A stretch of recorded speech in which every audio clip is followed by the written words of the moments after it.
Hello mga ka-boomers, maing buntag. So, nasa din yung vlogger. So, mag-exercise sa tano. Sa'yo kay tas buntag na nag-exercise. Ano niya? Dahil nasa datong spot, wala na sa balay. Dahil na sa naihangin-hangin gamay. So, ang akong problema no, kaya ako mang bilbil. So, mo niya itong exercise para sa mga bilbil, mga dagkog bilbil diha. Shout out! Yung nga nga klase yung atong exercise para sa mga dagkog bilbil. So, lisod man siya buhaton no kay sakit gid siya, as in gihanga kog taman-taman kay wala ko nag-expect na mag-exercise karon. Wala ko nag-expect na mag-exercise karon. So since natagaan mo ng chance, so mo na naka-exercise ko, and para sa good for mga dagko ra gini siya mga bell ni siya nga klase nga exercise. So mga 100 times every day ngayon mo na siyang buhaton, or pwede na sa every other day ni mo siya nga buhaton kanang 100 times every other day ni mo siya nga buhaton. For sure jud no nga inyong bilbilgin mo kuan jud na siya, malaplapan jud na siya gamay dara, malaplapan na siya og usa ka kilo.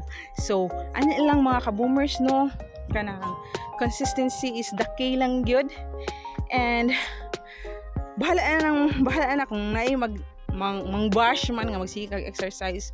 Pasagday sila nganuman ato mang lawas ang ato ang kuan, ato ang lawas ang ato ang gigain nga para gani nga ma-healthy ta, atong lawas ang atong gusto nga ma-healthy ta. So pasagday ni mga nang bash ni mo dag magsikag exercise kay kanang that's for your own good lang gyud no nga mag-exercise ta, kay hinot man jud nang ma-exercise jud ta gyud kay ano makayo jud na siya sa lawas, ay maka-healthy sa lawas.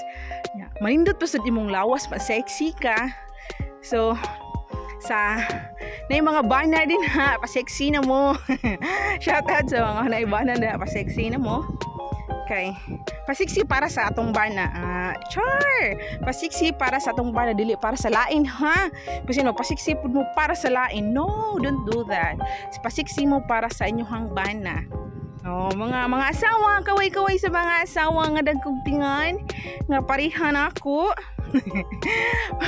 This is our time na jud para mag-exercise. Ingon na nga exercise mga ka-boomers ha, para pawagtang ni siya sa bilbil jod. And kung gusto sad mo nga naipalubot sa inyong lubot nga mudako pod, naapod taan na. Pero for the next video na lang sad na ha. Sakit lang gid kay siya, pero okay ra kanang kung naay sakit na maginay kuan sad balos ba, kung siguro nasakit ka karon ba in the end kay karon say mo kuan sad na mo gain og kanang kaayuhan sa imong lawas. So ano lang siya, padayon tag exercise mga ka-boomers, kanang laban lang, keep it up sa mga dalaga diha nga kaluis Ginoo sad nagrasyahan sa pagkaon nga dagko sad. So exercise lang jud ta nga dili halata nga naglisod ba no, so ana exercise lang, laban lang for the future, para sa atong kaugalingon nga, para ato man jud ning anong mag-exercise good ka na para sa ato ra gining self ba nga ma-healthy ka. Aside sa healthy ka no, sexy food sa mga high blood din sad, exercise jud, especially karon nga panahon nga pwede ra ba jung inita no, init jud kay sa gawas. Kung walay aircon inyong balay, sus ambot na lang gid magtuto ang imuhang singot. So sa mga high blood dira, so kung na may time nga mag-exercise, pag-exercise jud mo kay makatabang sad na sa inyo makatabang sad na siya nga para ma-lower ang blood pressure.